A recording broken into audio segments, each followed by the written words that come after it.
Jæja, velkomin á Málstofu Hafrannsóknastofnunar. Í dag fáum við gest til okkar. Það herr doktor, professor Ralf Tiedemann sem starfar við Háskólann í Potsdam og stýrir þar sviði í þróunarlíffræði og kerfisbundinni dýrafræði. En rannsóknarsvið hans tengist tegundamyndun, sameindakerfum og aðlögun dýra með mismunandi lífsferil. Ralf lærði líffræði og tölvunarfræði við Háskólann í Kiel og fékk diplómagráðu í líffræði árið 1990 og dótturskráðu í dýrafræði árið 1994. Ég loka klukkanum eftir smástund, Chris. Ég sá að þú varst. Á árunum 1986 til 1988 hlaut hann styrk til náms í líffræði og í íslensku við Háskóla Íslands. Það stendur í auglýsingunni að fyrirlesturinn verði á ensku, en Ralf, hann frábær, hann getur talað íslensku og þið megið spyrja hann eftir á íslensku, þannig að þú ræður, Ralf. Ég alveg til að halda fyrirlestunum á íslensku, en bara hvort sem þið vilja. Já, þitt valið.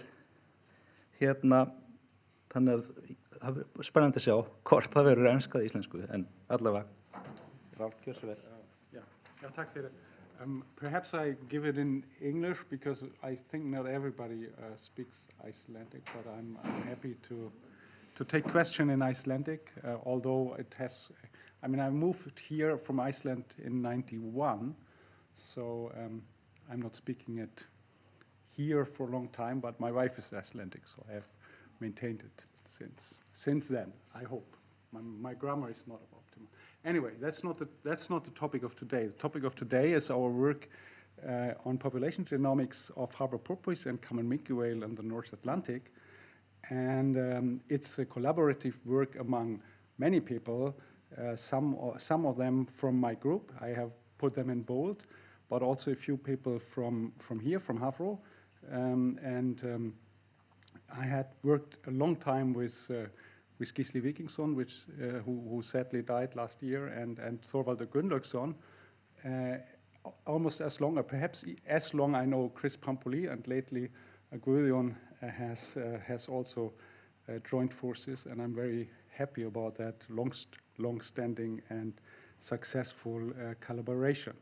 So to start with the harbor porpoise, which is an odontocete, and there are quite a few species of porpoises, and the harbor porpoise is distributed as shown, as depicted on the map here. It is circumpolar with in subpolar to temperate waters. And there has been several subspecies described, one in the Black Sea, then one in the Pacific, and one in the Atlantic. And there's some discussion whether out of Mauritania would be yet another one. Also, I have been part of work on Western Greenland porpoise. There's some indication that on Western Greenland there's a special, not perhaps a subspecies, but a special group. I will not cover that today. I will speak mostly about the North Atlantic, a bit about the Black Sea, which we mostly use as an outgroup. And in the area we are interested in, there are a lot of these porpoises, and from latest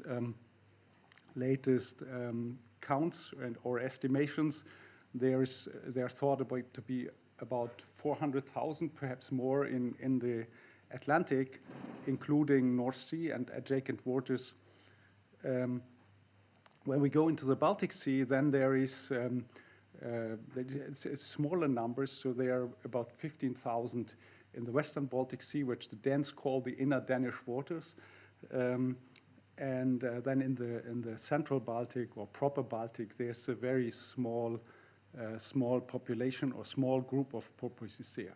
There's a bit of discussion on that, as to whether that is a separate population or not, because as I said, the major threat to the porpoise is bycatch.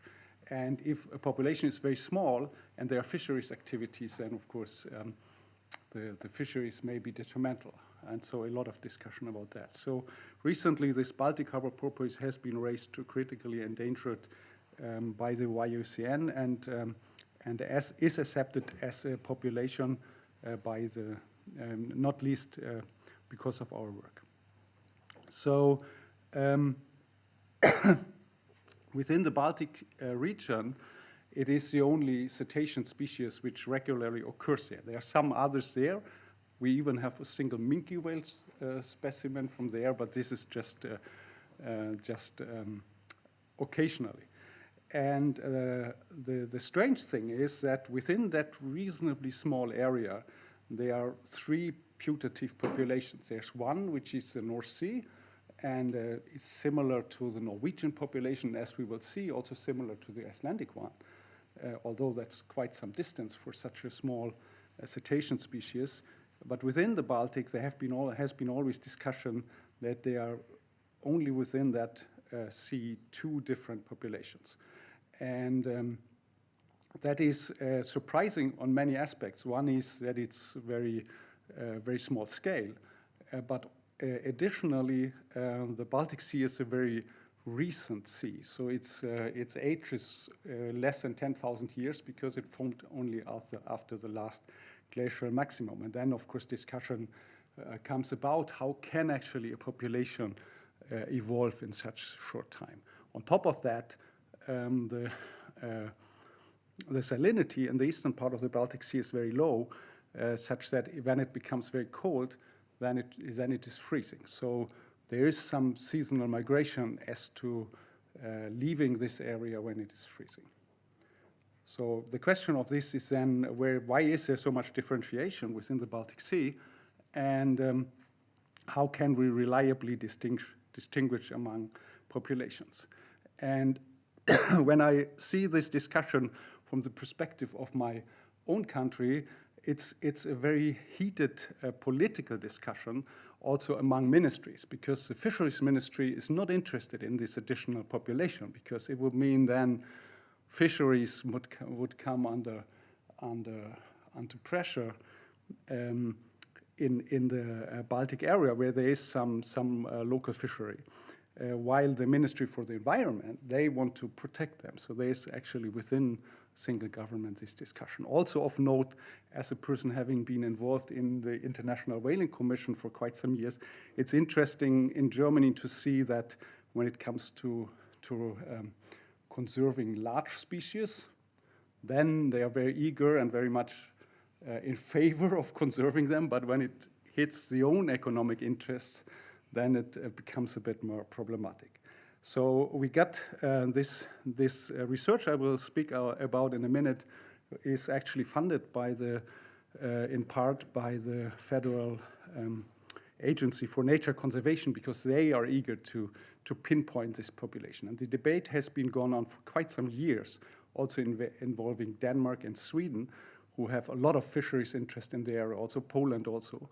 And some Swedish scientists have argued nobody knows what we are actually conserving there because nobody could actually tell how this Baltic porpoise would look like. What we did is we did a whole genome approach. So we sequenced many whole genomes. And ultimately, we were looking for these small point mutations, also called SNPs. So the idea is just you find a point which is variable among individuals, sometimes also within, if they're heterozygous, and you do not only do that with one, so you find millions of them. And then when you have millions, then you can infer very, very subtle differentiations. One challenge is the harbor porpoise, unless, except for Greenland, is not hunted. So you are actually depending on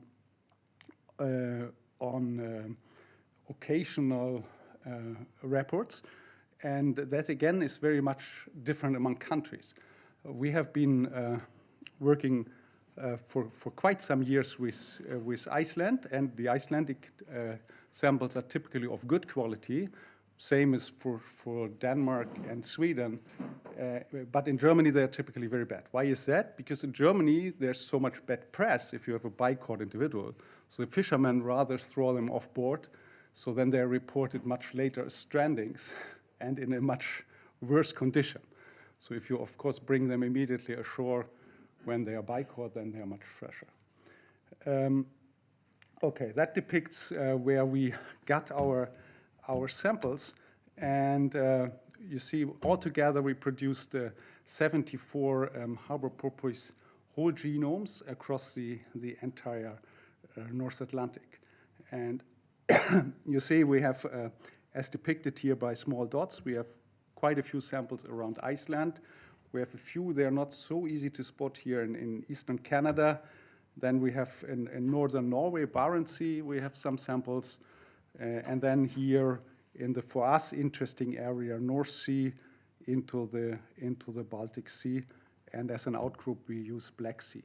Of note to mention is that the Mediterranean Sea is not settled by porpoises, such that there's no connection or no known connection between the Black Sea on the one hand and the Atlantic on the other hand.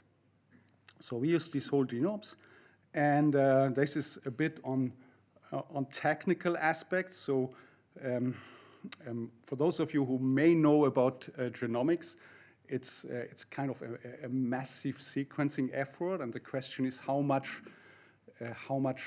coverage, as we call it, so how often is any part of the genome sequenced, and we did it with low or medium coverage, so on average we have about any sequence 10 times there. It differs a bit between areas, and there you see in the North Sea and inner Baltic we have also individuals with high coverage, but that's because we told the company we want to have a few genomes with higher coverage.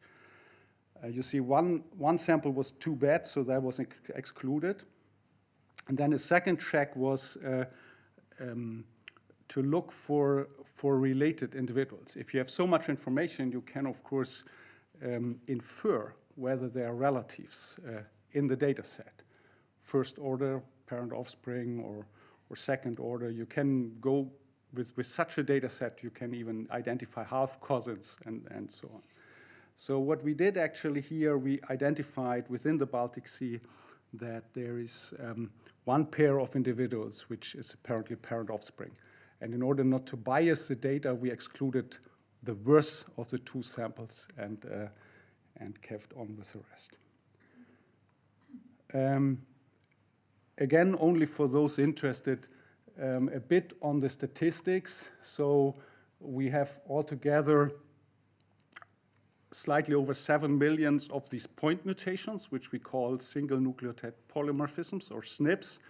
And we analyzed them by two approaches. The one is a so-called genotype likelihood approach, which attempts as inferring the most likely genotype of an individual, and the other is called genotype calling, where you kind of say this is a genotype. It doesn't have a likelihood, it is called. It arrives at similar numbers, both around 6 to 7.5 million SNPs.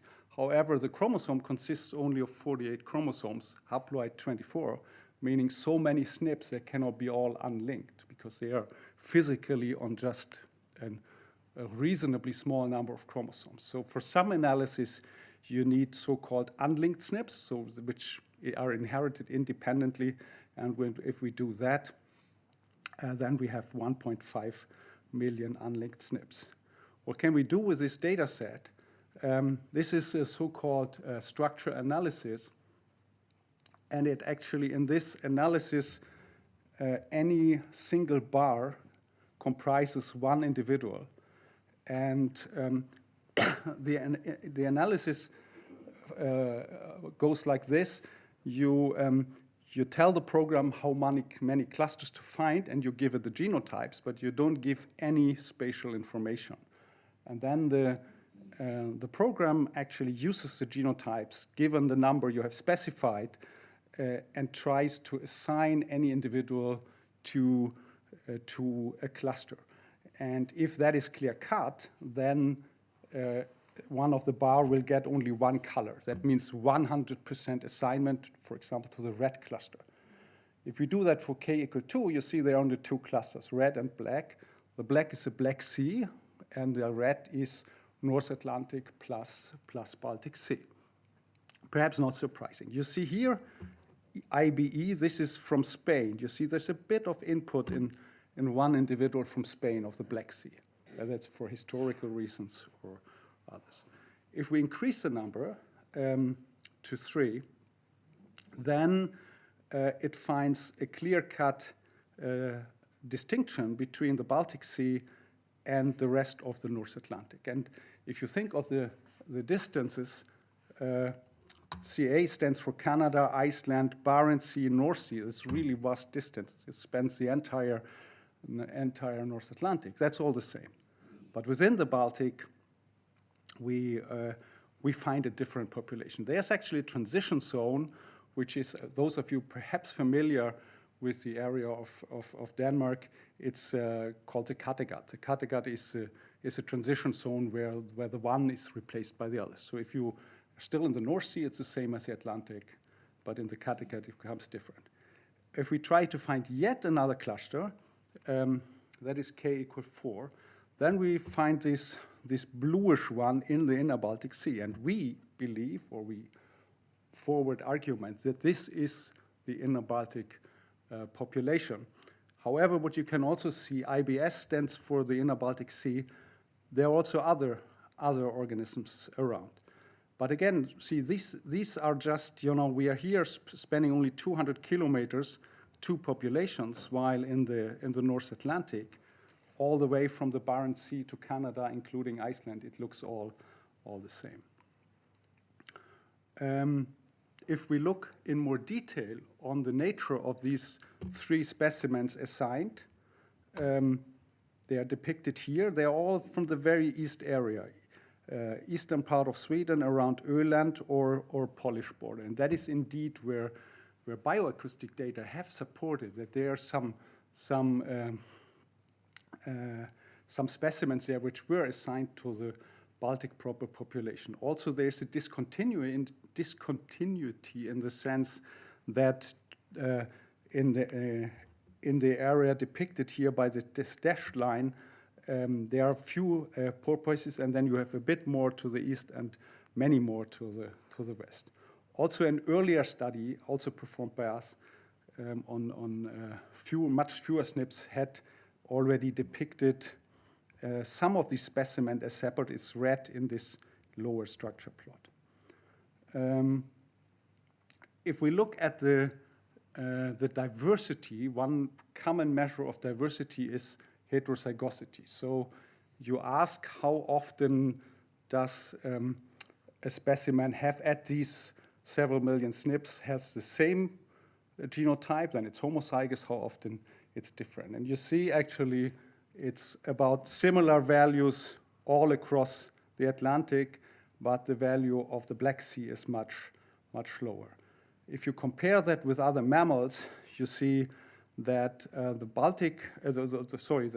harbor porpoise is a rather diverse species. So it has a lot of genetic diversity, which is typically taken as an indication of a reasonably healthy population.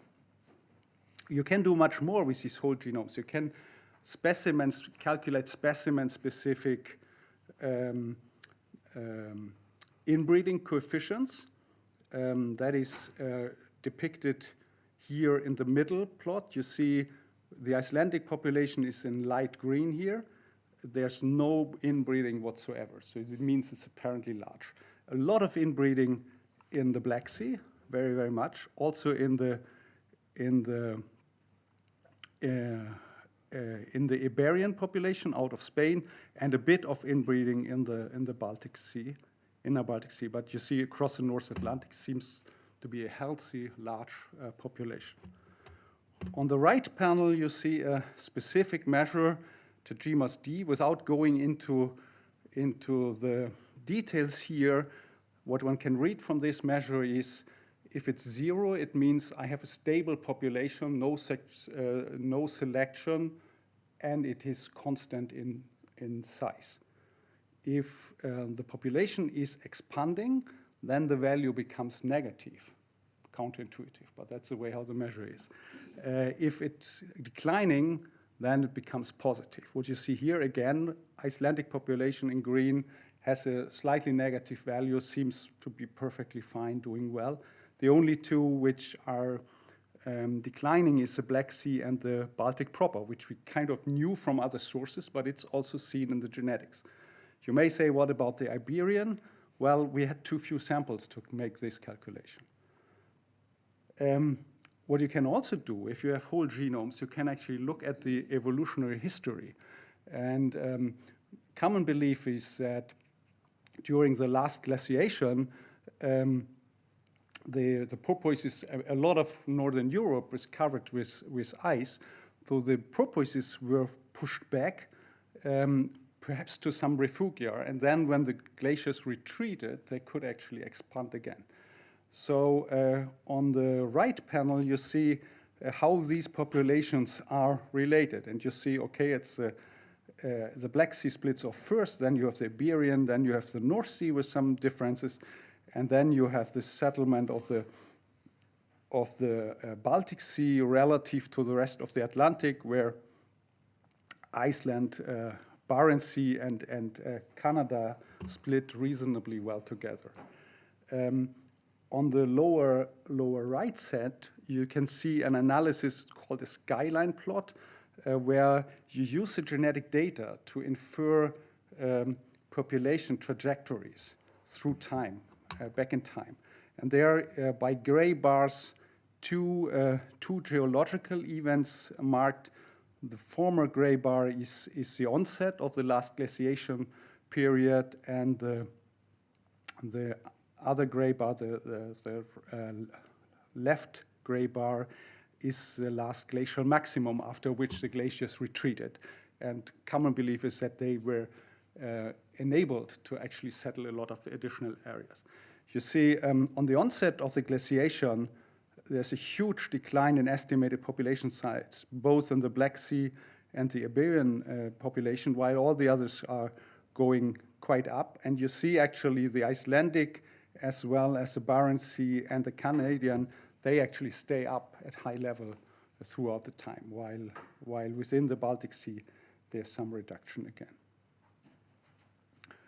Then you can, of course, still ask, now the pattern is described, but the question is what creates that pattern? And for that, we used something which is called seascape genomics, which tries to relate the population structure to environmental factors. And to start with, we took into consideration that, at least from the data we have, porpoises are not eager to swim through the very open ocean. So that you see by these yellow lines. So the current belief is they kind of try to be closer to the shore. And then you get kind of distances based on potential migration rate under the assumption that they will stay as close to shore as possible. And that is then related to environmental data, and I have only depicted two of these because that's the two who gave a signal. One is mean temperature, not surprising. More bluish means colder, more reddish means warmer. Not surprising, it's colder in the north than in the south. So see, kind of Iceland is medium level there, similar to the North Sea. And the other factor we looked at is salinity. And you see here, into the Mediterranean, salinity becomes very high. That is known, of course. But it becomes very, very low in the Baltic Sea. And so there has been always some discussion, could it be that these cetaceans, these porpoises, adapt to salinity? It is known from the Baltic Sea, a lot of organisms have to react to this salinity gradient. And we did an analysis with and without the Black Sea. On the right panel, you see without the Black Sea, and indeed, it infers as two parameters depicting the population structure, highly significant sea surface salinity and some significance also in the temperature. So it looks like it's really this differentiation is driven by salinity. We have actually driven this further and identified candidate genes. It's not a functional proof, but they are actually genes inferred which differ between these populations, and they are related to osmoregulation. So it makes sense, but it's not a functional proof yet. Okay, I skip this one. So what have we learned from this? So we were actually, with these millions of SNPs, able to identify candidate SNPs and candidate genes which could be under local adaptation. But that is only in the Baltic. For the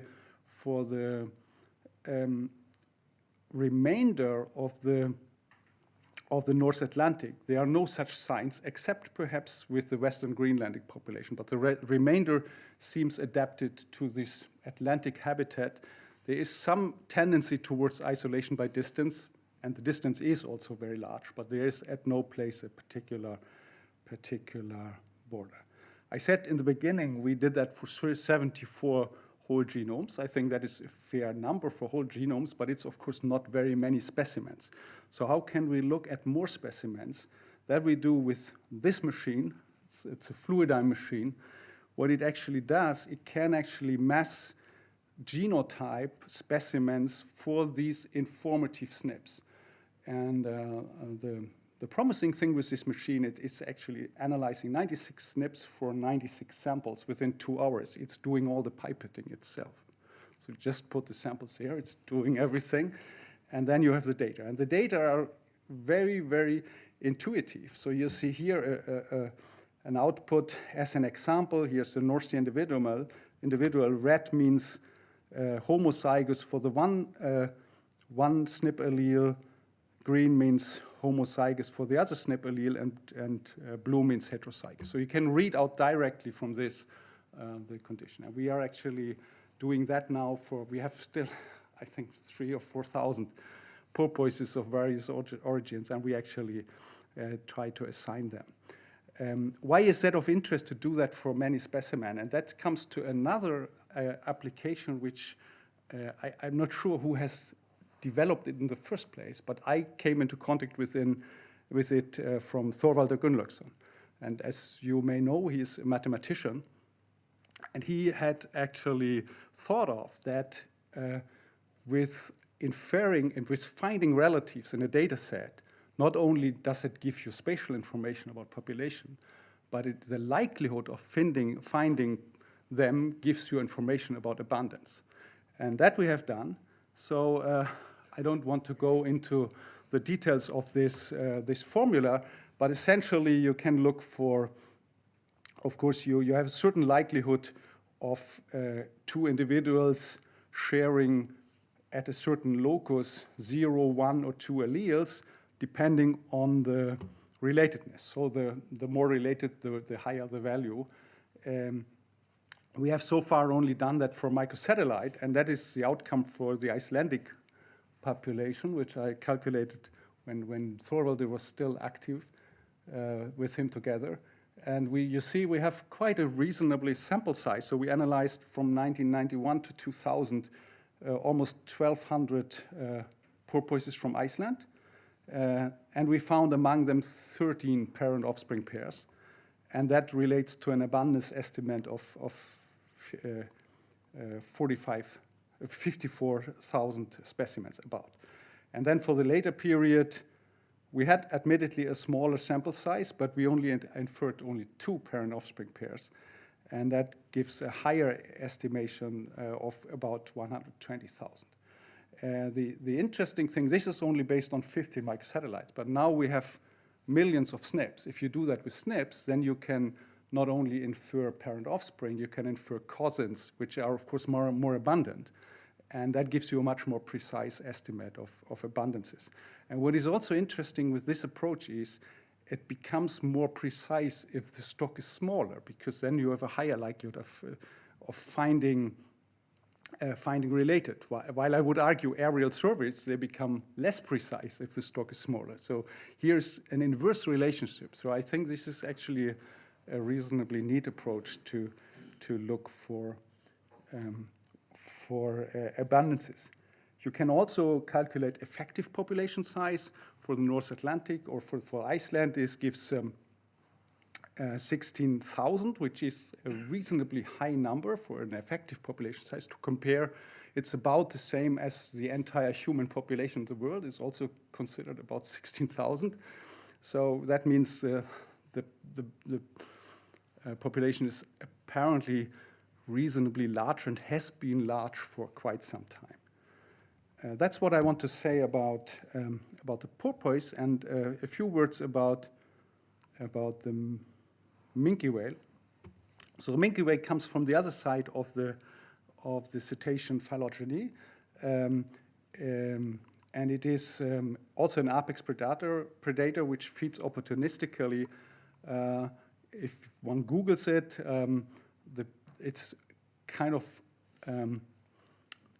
distributed all over the northern hemisphere, from subpolar to tropical waters, and it has this seasonal migration being on feeding grounds in the more boreal polar regions and breeding grounds close to the equator.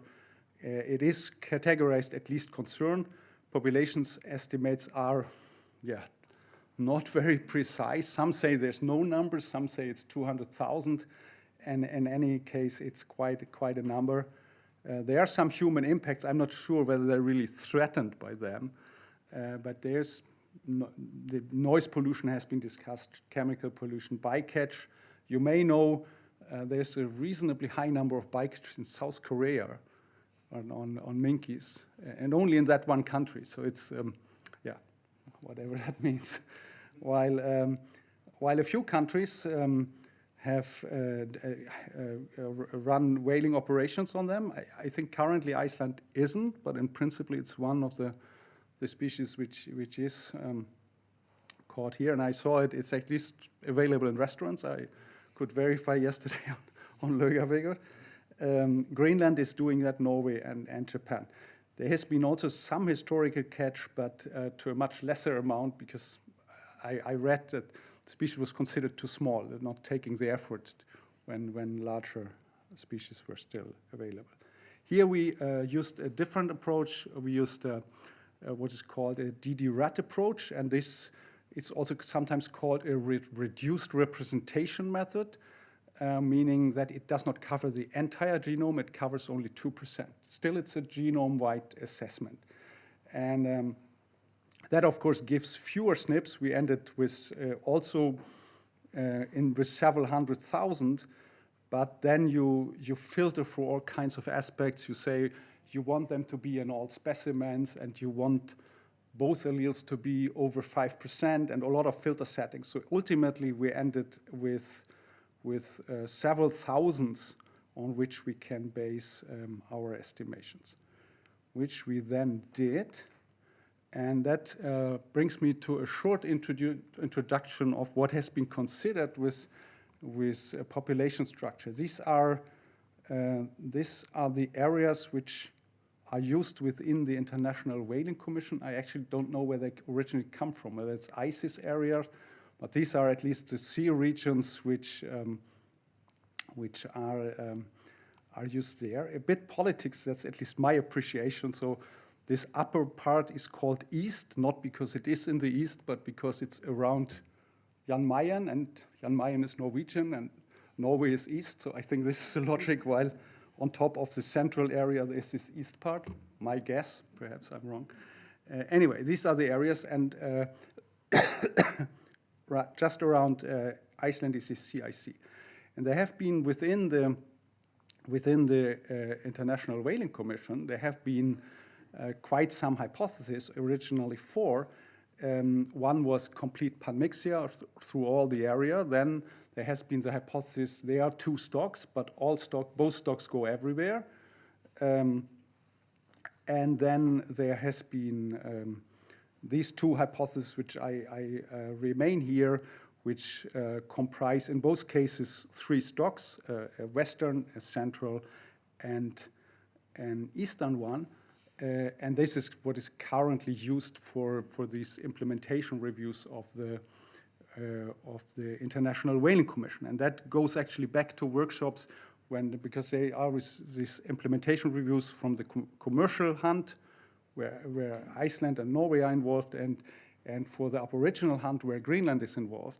And through these endeavors, based on the genomics of the time, the other two hypotheses were abandoned. So it's only these two which are still on the table. What you see below is our outcome from this new SNPs, and we found 3 clusters. But if you look at it, it looks like there's no pattern.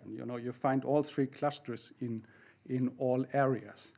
However, if you look at the 2 hypotheses, they also assume a lot of mixing.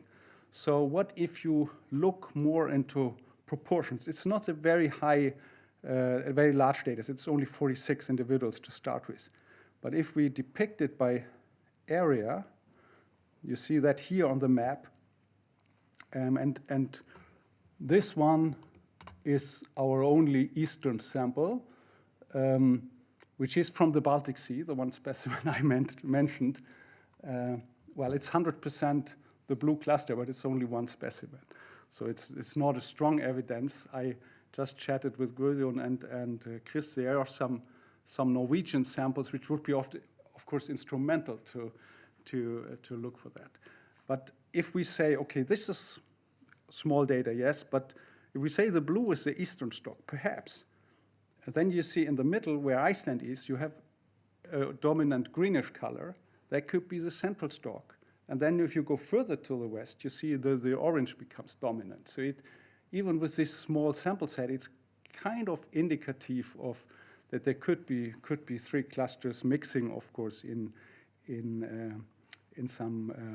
to some large degree on the feeding grounds. We must not forget these are the feeding grounds. So the breeding is, there have been some efforts, I think, from your institution to mark them with satellite transmitters, and I recall that there are some which could be traced back to the Azore region from those which were tagged in Iceland. And this is ongoing, and I mentioned this fluidime approach also because one now has the SNPs, and one could actually look at a much larger sample size of these individuals. See, it's still work in progress in parts. Part has been published, and that's for the Milky Way, I could say, for the first time, these clusters which some wise people in the old days had hypothesized without knowing anything about genetics, but they could be some truth in it. And such data can be used and actually have been used to infer mixing proportions in a management context, like, for example, in the IWC simulation trials. That's it for now. I'm happy to take questions in English or German or Icelandic.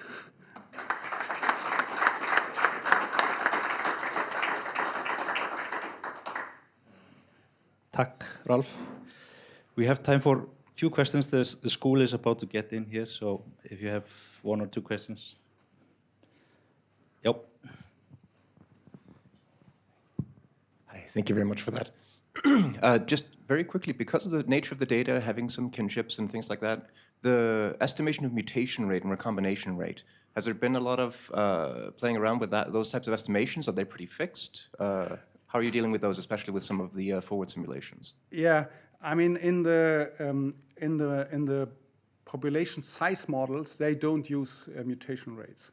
Mm-hmm. So we use the mutation rate for the estimation of the effective population size, and we took that from the literature, but we didn't play around with it. But the problem with that figure is it's a very good question, of course, and very pressing, because these estimates directly scale with the mutation rate. So any error you make in the mutation rate directly scales into the estimate. So, but because it's whole genome data, we hope